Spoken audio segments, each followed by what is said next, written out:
E dizer ao professor Matheus muito bem-vindo e obrigado por estar com a gente compartilhando seu conhecimento conosco. Pode começar, Matheus. Olá, bom dia, pessoal. Agradeço pelo convite, por estar participando dessas atividades do grupo de vocês. Então, como o Elvis falou, atualmente estou fazendo uma transição, já comecei essa transição há algum tempo. Vou compartilhar aqui para vocês conseguirem.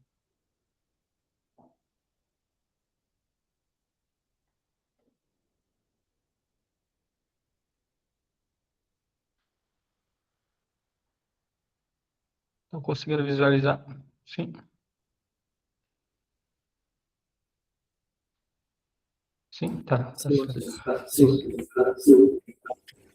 Então, eu vou falar um pouquinho para vocês primeiro sobre minha trajetória, né? Eu comecei bem envolvido com a matemática, e depois, mais no mestrado, eu comecei a fazer uma transição e hoje eu me encontro mais na computação, buscando aplicações reais. Então, primeiro eu fiz licenciatura em matemática no FFS, que é aqui em Chapecó, no estado de Santa Catarina. Eu comecei em 2019, concluí em 2023 e diretamente já ingressei no mestrado em matemática aplicada no IMUSP. Eu e o Elvis, inclusive, somos da mesma turma, a gente começou o mestrado junto, a gente fez várias disciplinas junto também. E aí, com o mestrado, eu consegui fazer essa transição, me envolver mais com essa área de inteligência artificial, redes neurais. E com a minha pesquisa, eu consegui um convite para fazer um intercâmbio na Alemanha, que durou alguns meses. E hoje eu estou fazendo doutorado em computação aplicada na Unicinos. Sou professor de ciência da computação na Chapecó, que é uma universidade aqui de Chapecó. E também atuo como analista de qualidade de modelos de linguagem, de processamento de linguagem natural, na Super Nanotape IA. Então, a primeira parte seria mais para mostrar para vocês como que a matemática pode abrir essas portas, essas oportunidades de transição. E também vou comentar um pouquinho sobre a minha pesquisa, mais especificamente de mestrado, e também do que eu pretendo desenvolver no doutorado.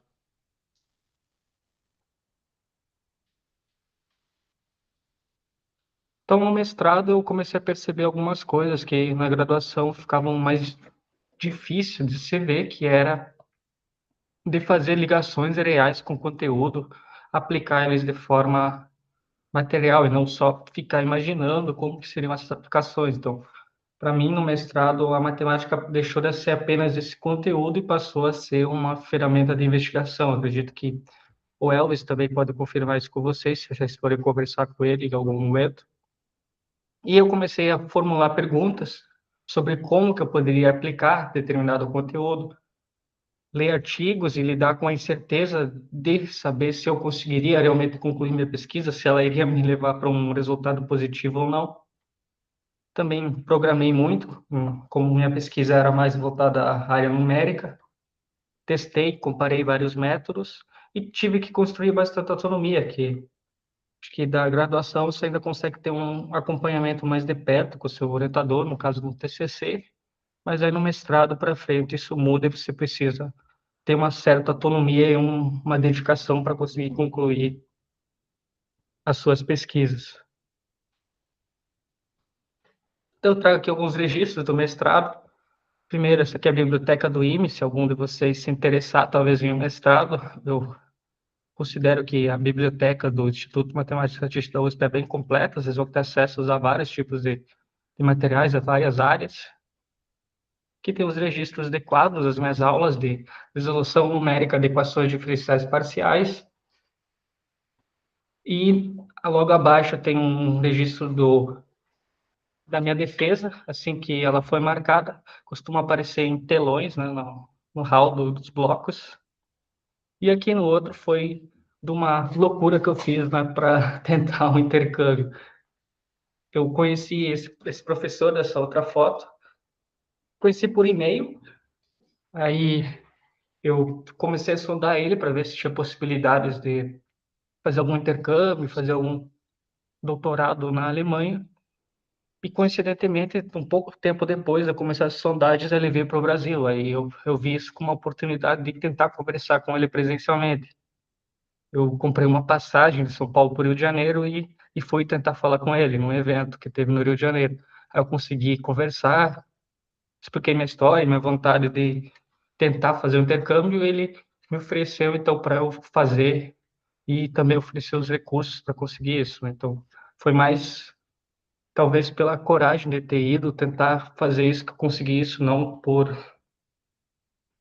não sei, é mérito também, sim, mas não por esperar talvez uma bolsa, eu fui atrás dela. Então, minha pesquisa de mestrado, ela é sobre redes neurais que aprendem respeitando a matemática. Acho que hoje, não sei se todos já tiveram contato com redes neurais, mas creio que com algoritmos de inteligência artificial, assim como os grandes modelos, né, ChatGPT, Gemini, Claude, eles são baseados em redes neurais, né? Então, a minha pesquisa, ela se baseia com redes neurais, mas essas redes neurais precisam satisfazer equações diferenciais e não somente capturar padrões. Então, além de capturar os padrões, como fazem as redes neurais, essa pesquisa que eu fiz, elas precisam capturar também as propriedades físicas dos sistemas. E os resultados vão ser modelos que vão generalizar melhor com menos dados. Que isso é relevante para a saúde, engenharia, para física computacional e várias outras aplicações. E um pouquinho do que seria uma rede neural, do ponto de vista matemático. Você teria que uma rede neural vai ser uma função que vai te dar uma previsão, uma aproximação para um conjunto de dados. E aí a gente vai ter uma entrada num problema, um conjunto de dados X, uma saída que vai ser produzida pela rede neural, parâmetros θ, que vão ser parâmetros treinados, ou seja, essa função vai ter alguns parâmetros que vão ser ajustados no treino, que são chamados de pesos e vieses. E o treinamento consiste em ajustar θ para reduzir esse erro, para tentar reduzir o erro entre o valor real e a previsão que você obtém. Então, no caso das pins, a rede não vai ser usada apenas para prever dados, ela aproxima também uma função matemática desconhecida, então não vai ser só a ideia de uma previsão, e sim também tentar aproximar uma função matemática desconhecida. E essa função, ela deve ser a solução de uma equação diferencial. Então, eu vou estar tentando respeitar essas propriedades físicas através de uma equação diferencial. Pode ser ordinária ou parcial. Eu trabalhei com equações diferenciais parciais. Então, a rede neural ela vai ter estruturas parecidas com isso, né, que você vai ter entradas X, então seriam seus dados de entrada, né, no caso da equação diferencial, você pode pensar isso como um conjunto X, né, e vai ter uma saída U de θ, que precisa ser, então, uma aproximação para a solução. Isso não vai ser exato, né, vai ser uma aproximação. E a gente vai ter os pontos que são chamados de neurônios, esses neurônios, as conexões e camadas. Então, cada linha dessas é uma camada. Então, essa rede aqui, ela teria 9 neurônios e 4 camadas. E cada camada, L pode ser representada também como ZDL, onde você tem uma combinação aqui entre os pesos W e os vieses B. E no final, você vai fazer uma composição de funções. Em cada camada dessa, você vai conseguir uma função FL, que vai depender de ZL, que vai te dar uma composição. Então, na verdade, o resultado seria uma composição de funções. E aqui, a gente tem também uma função de ativação, que é considerada, que introduz não linearidade. Então, a vantagem nas redes neurais é que elas não vão ser aproximações lineares, você consegue aproximar qualquer função devido a essa não linearidade que é introduzida.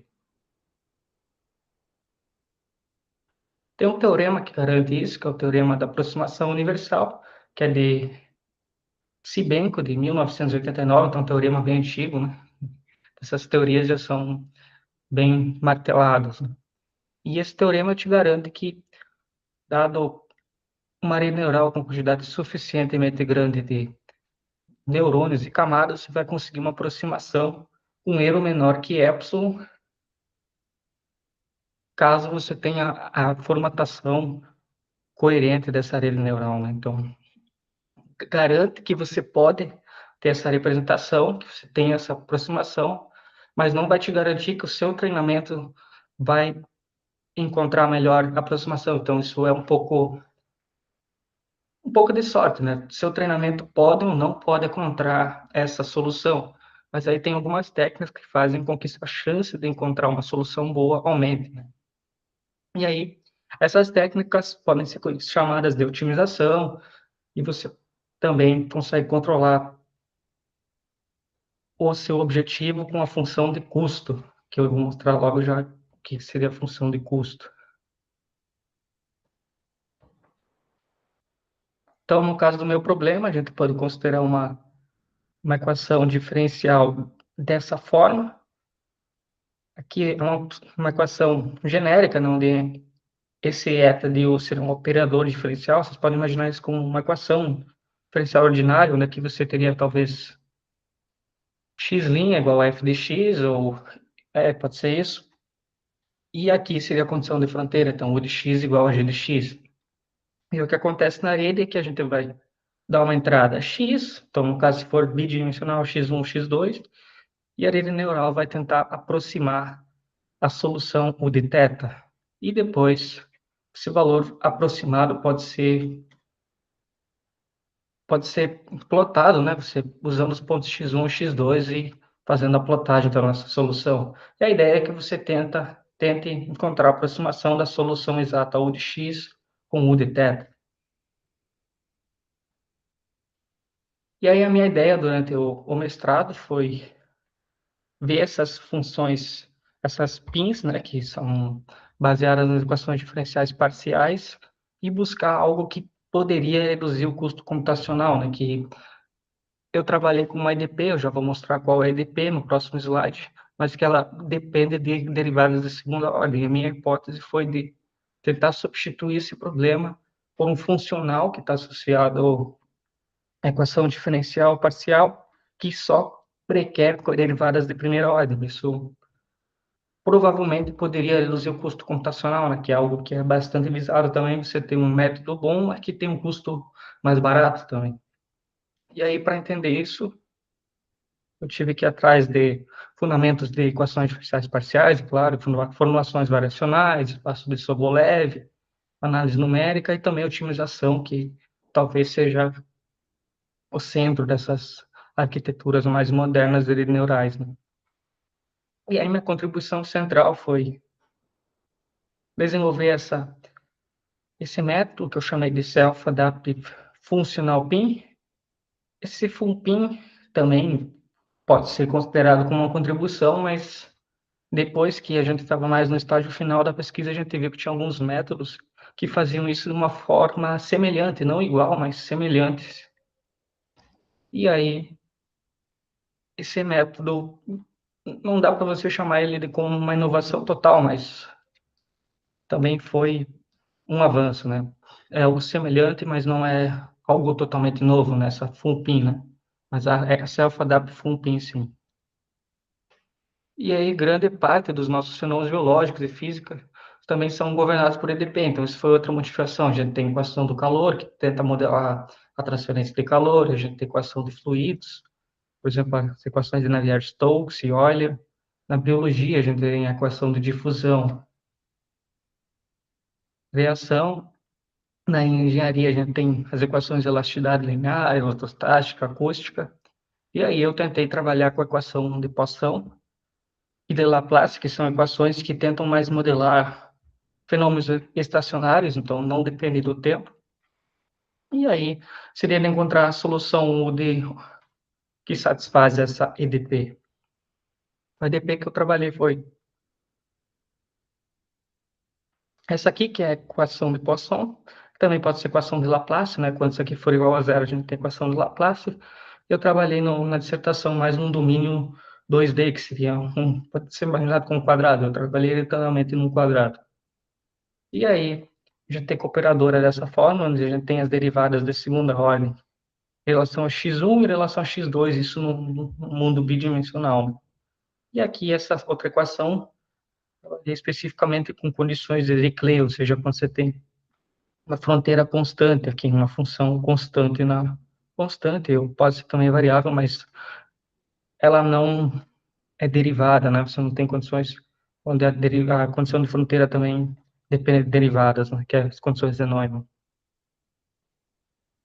E aí, com a análise funcional, eu encontrei essa é uma formulação bem antiga, já, né, que você transforma esse problema da equação diferencial em um problema variacional, e desse problema variacional você consegue derivar um funcional de energia. Então, o que quer dizer isso? Que a solução desse problema aqui, ela dá para dizer, talvez, que é quase equivalente a esse, mas aqui a gente tem umas restrições, por exemplo. A gente chama a solução do mínimo desse funcional como solução fraca desse problema. Então, no mundo perfeito, talvez a solução desse problema aqui, o mínimo desse problema, seria equivalente à solução desse aqui, mas tem algumas restrições, alguns itens a mais que precisam ser levados em conta para isso acontecer.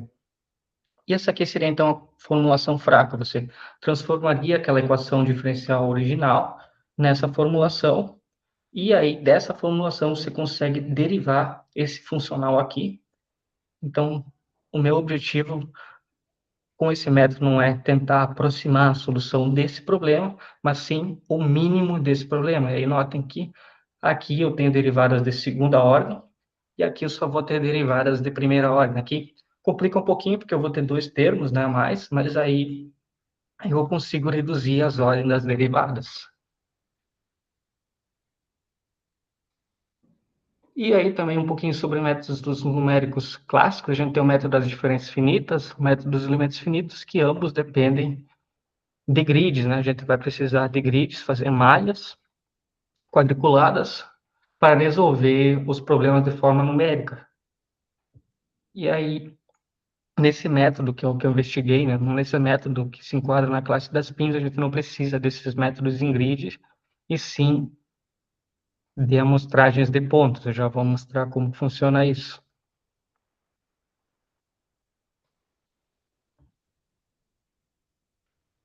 A gente vai estar, na verdade, olhando para um conjunto de pontos de treinamento. Isso aqui está dentro do aprendizado de máquina, então, olhando para uma formulação estatística, a gente vai, ao invés de gerar um grid e olhar a solução para cada ponto desse grid ou para cada área desse grid, dessa malha, a gente vai estar olhando para a solução em vários pontos. Esses pontos vão ser gerados de forma aleatória, então vai ser feita uma amostragem. E, no fim, o processo de treinamento na formulação estatística, dentro do aprendizado de máquina, vai ser de minimizar uma função de perda. Isso aqui seria um exemplo genérico de uma função de perda, e aí é durante esse processo de minimização da função de perda que a rede neural vai ajustar os parâmetros dessa solução. E aí, se a gente tiver um caso em que a gente quer predição, essa resposta pode servir para fazer novas previsões. Aí eu utilizei uma rede neural totalmente conectada e com várias camadas. Então, o meu problema passou a ser identificar uma rede neural de teta, tal que essa rede neural de teta satisfazesse aproximadamente a equação e também a condição de fronteira. Os parâmetros eu ajustei, então, para um otimizador. O nome dele é Adam, ele é uma evolução do gradiente descendente. Então, quando vocês veem lá o gradiente, esse aqui é basicamente uma evolução dele. E as derivadas são calculadas com diferenciação automática. Isso é um método que calcula as derivadas dos pontos de forma exata, mas aí, claro, que depende da precisão de ponto flutuante, depende da quantidade de precisão que sua máquina tiver no momento. Então, aqui está o método que me serviu de pontapé de partida, que é as Physics Informed Neural Networks, são redes neurais informadas pela física, que foram definidas em 2019. E aí a gente tem que a função custo delas vai tentar minimizar o erro entre a diferença da equação, né? Então, olhando para a equação para essa equação, ele vai tentar minimizar o erro entre esse termo aqui e esse termo aqui. Então, é como se buscasse minimizar isso, encontrar o valor mínimo, que no caso seria zero, né? Então, gostaria que isso aqui fosse equivalente uma a outra, né? Isso, o primeiro termo menos o outro, o mínimo seria zero, né? Para ter essa equivalência. É a mesma coisa aqui. Então, as pins aproveitam dessa ideia em serem esses dois termos na função de perda. A ideia é minimizar os dois, né? E aí, no caso, a gente chama esse primeiro termo de resíduo interior. Então, seria aqui o operador da equação diferencial. No caso da nossa Laplaciano, nossa equação de equação seria menos o Laplaciano de U menos o F. Então, isso em cada ponto da nossa amostragem. Essa amostragem seria feita em ômega, que seria no domínio, e também em del ômega, que seria fronteira. E é feita por Monte Carlo.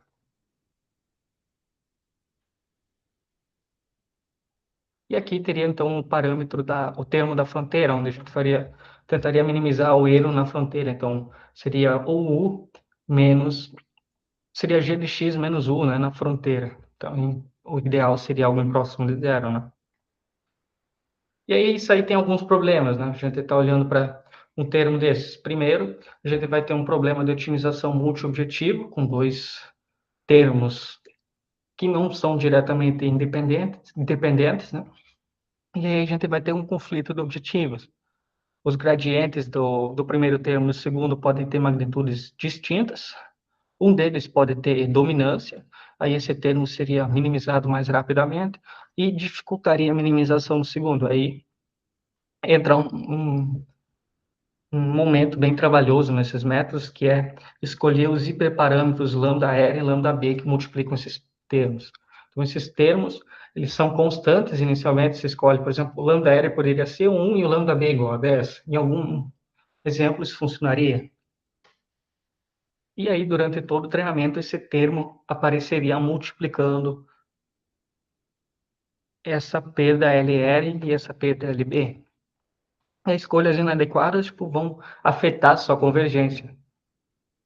E aí, olhando para esse termo das pins, né, a gente vai ter derivadas de segunda ordem, né, que depende dessa equação aqui, derivadas de segunda ordem, e isso é bem caro computacionalmente. Primeiro você vai ter que fazer um grafo para fazer a primeira derivada, depois você vai ter que fazer um novo grafo para fazer a segunda derivada. Então, isso exige muito tempo de processamento por iteração. Aí, outro problema das redes é que quando a gente tem dois tipos de função, uma tem baixa frequência e outra tiver uma frequência maior, ela vai tentar priorizar a primeira de baixa frequência. Aí também entra a importância desse parâmetro aqui. Então, a intuição é que esse desbalanceamento vai ser análogo em problemas de otimização, quando você tiver mais de uma função objetivo ou mais de um termo como objetivo, se você não tiver um balanceamento bom, você vai ter problemas na convergência, né? E aí a minha ideia foi de substituir esse primeiro termo, substituir esse resíduo aqui pelo funcional gama. Então, o segundo termo se mantém constante e o primeiro termo substitui pelo funcional. A vantagem é que se minimiza a energia associada a dp com uma ordem de derivada menor e logo deve ter menos tempo de execução. Isso então é equivalente ao método Deep Reads, que foi feito em 2018, um pouco antes das pins. Nesse método tem algumas diferenças em como ele trata esse funcional, mas matematicamente você consegue chegar desse funcional ao funcional usado nesse método, então matematicamente isso seria equivalente.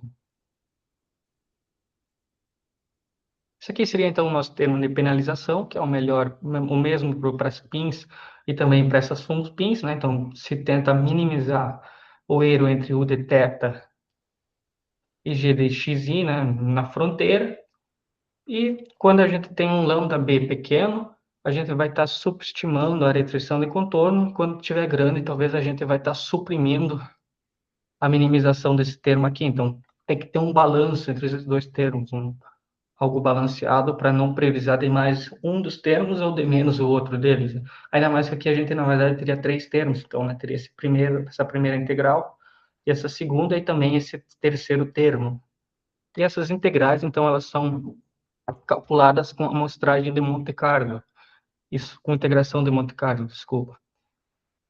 Isso é outra diferença para esse método de Pritz, que ele usa aproximações por integrais numéricas, né? Mas também funciona. Matematicamente, você também consegue resolver aqui com integrações numéricas, né?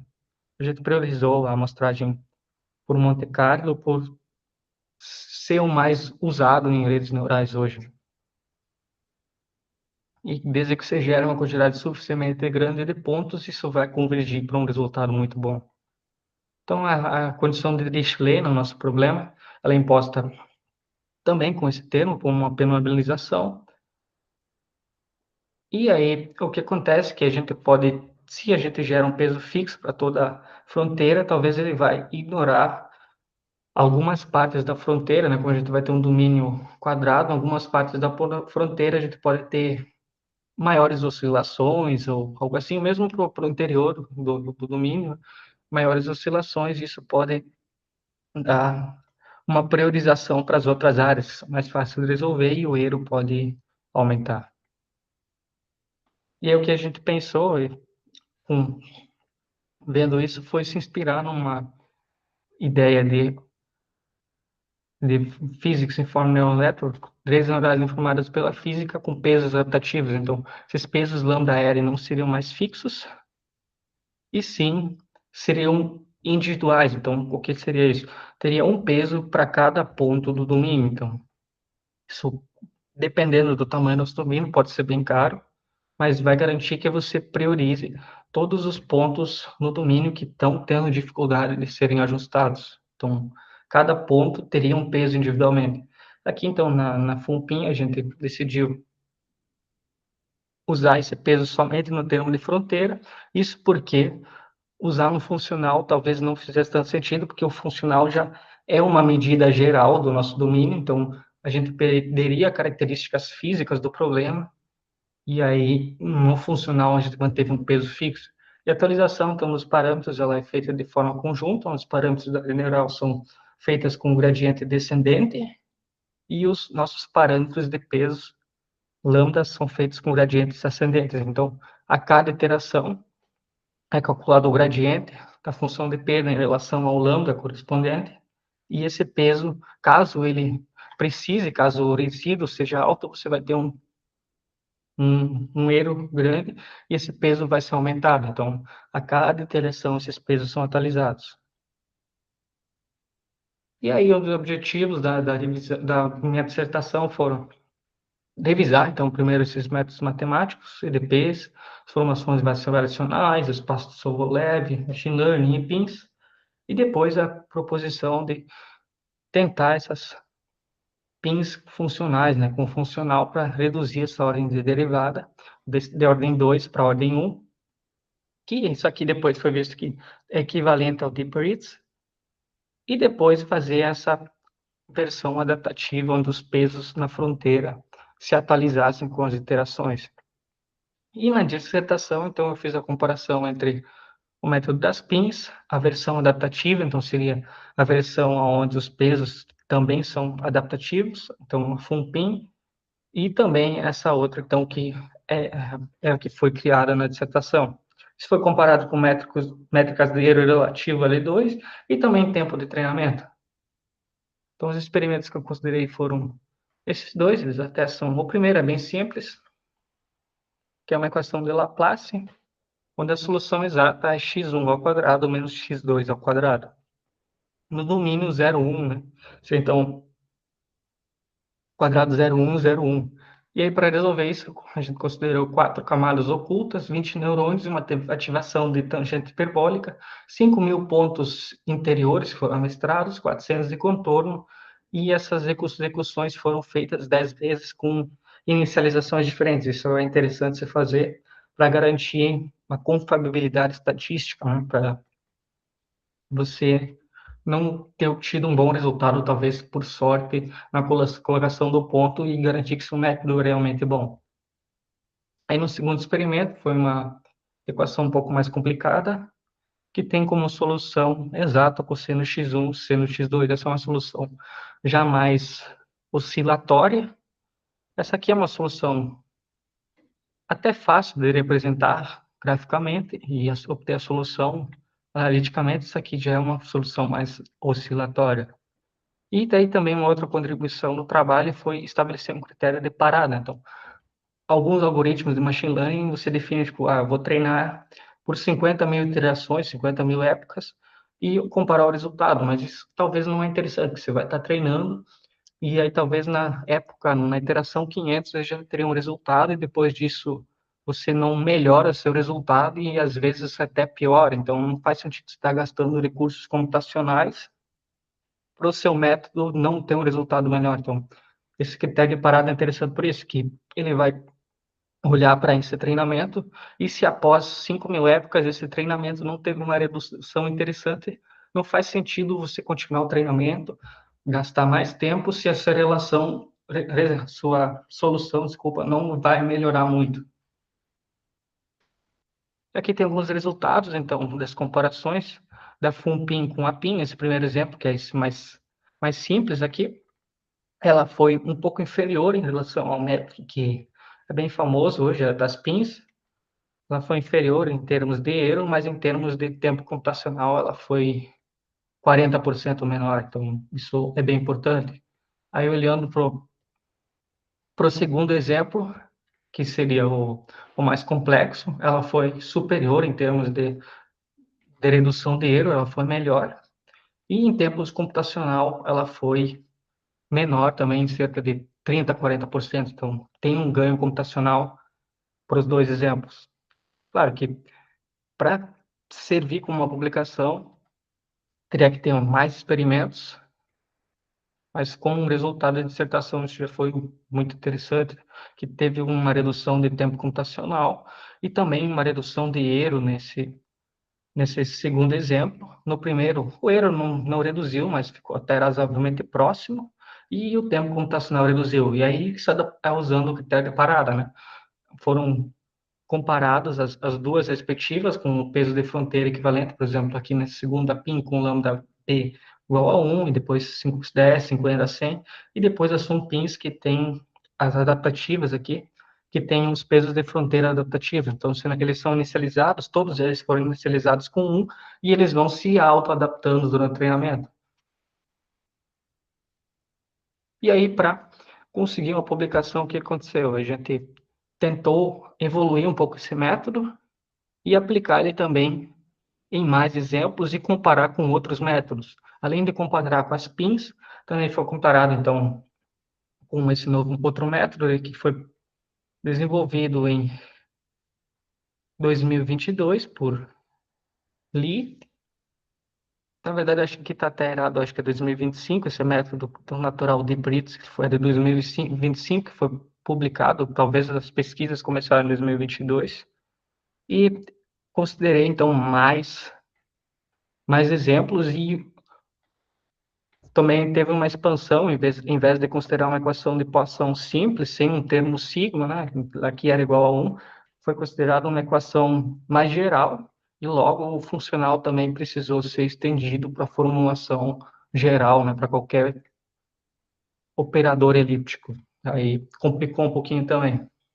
E aí a comparação com alguns, alguns exemplos que são conhecidos como benchmarks, né, que eles chamam de benchmarks, são exercícios, exemplos mais complexos e que tentam pegar nas fragilidades dos métodos novos, né?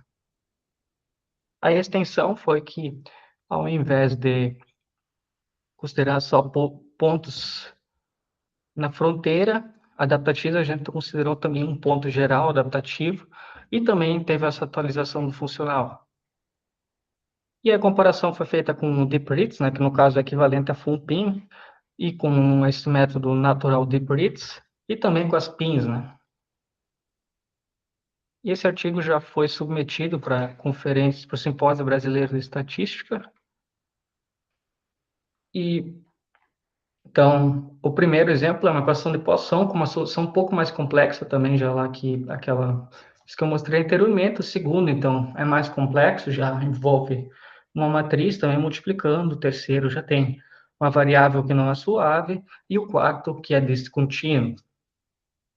E aí, direções futuras para continuar esse estudo seria explorar problemas inversos, domínios mais regulares, dimensões superiores, fazer análises teóricas de convergência, né, que por enquanto foram mais análises numéricas. E aí o que fica dessa parte é que eu consegui conciliar, então, a matemática com a computação para tentar resolver esses problemas no mundo real. E que também, outra coisa que talvez muitos estão preocupados hoje com esse avanço da IA, que a IA não elimina necessariamente os modelos matemáticos, mas muitas vezes ela depende deles. Então, eles são construídos em cima dessas formulações matemáticas e estatísticas. Então, quem tem a base para isso pode pensar em talvez seguir para um caminho que busca melhorar esses métodos teoricamente. E aí também que minha contribuição científica talvez não é de tentar resolver, não foi de resolver tudo, mas de buscar melhorar uma etapa. Então, eu foquei bastante nessa busca por melhoria no tempo de execução.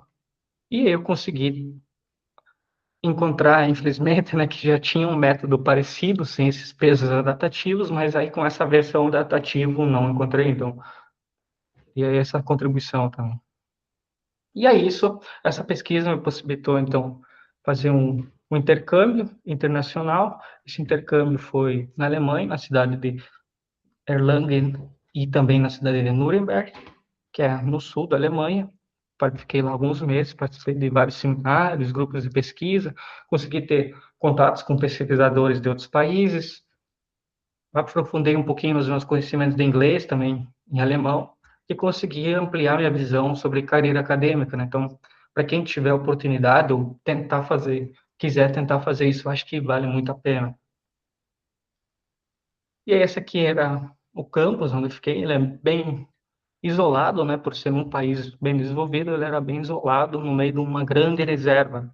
Então, eu estudava nesse bloco aqui, e aqui era basicamente moradias estudantis, então as moradias estudantis lá são casas, prédios, apartamentos, e eu tive bastante reuniões e seminários, muitos experimentos, e lá era bem comum a gente conversar bastante no almoço sobre as pesquisas, a gente ia trocando ideias e tentando melhorar uma pesquisa do outro. Aqui tem mais alguns registros dessa experiência. Então, participei de alguns seminários interessantes, que tem também uma foto de deslocamento que eu tinha que fazer todo dia, não era tão perto, como que a universidade era em Erlangen, eu morava em Nuremberg, aí todo dia eu precisava fazer um deslocamento, porque em Erlangen era muito caro para ficar, e eu só conseguia ficar nas regiões mais baratas, né, dessa outra cidade, eu tinha que me deslocar todo dia, né, eu fazia esse deslocamento. Aqui está dizendo 44 minutos, 45, mas normalmente eu levava quase uma hora e meia. Eu tinha que fazer um trecho a pé, aí eu perdi um ônibus, perdi outro, e era isso.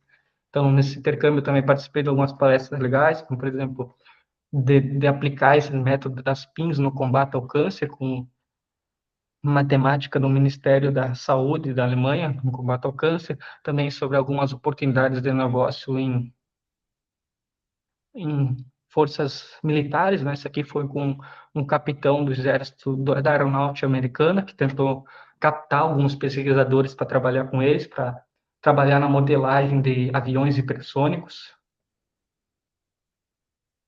E aí, a mensagem que fica mais é que tem essa oportunidade, então, vocês juntarem esses métodos numéricos, otimização, machine learning, também para tentar resolver esses problemas reais. E é isso que eu faço hoje no doutorado. Então, eu vou tentar criar um modelo multimodal, mas aí a base disso tudo é a matemática. Então, o objetivo é investigar como os modelos aprendem com diferentes tipos de dados, por imagens, sinais físicos, dados estruturados, e desenvolver uma unidade que consegue fazer previsões considerando todos esses modelos. Então, esse projeto é um projeto financiado pela Rede Nacional de Dados em Saúde, Ministério da Saúde, e aí já tem hospitais, né, interessados em aplicar isso na prática. Então, a ideia é tentar aplicar esse método já na prática. E aí a matemática aparece na pesquisa também, e também nas aulas que eu dou hoje. Eu dou aula nos cursos de sistemas de informação, ciência da computação, aula de inteligência artificial, a BEX, que é uma aprendizagem baseada em experiência, que basicamente consiste em os alunos criarem projetos aplicados já à sociedade, envolvendo inteligência artificial e também softwares mais comuns, né? E também ciências de dados. E aí eu oriento alguns alunos em projetos de IA, ciência de dados também. E então acho que seria mais ou menos isso. Então, mais para destacar essa importância da matemática, esses caminhos que ela pode abrir também.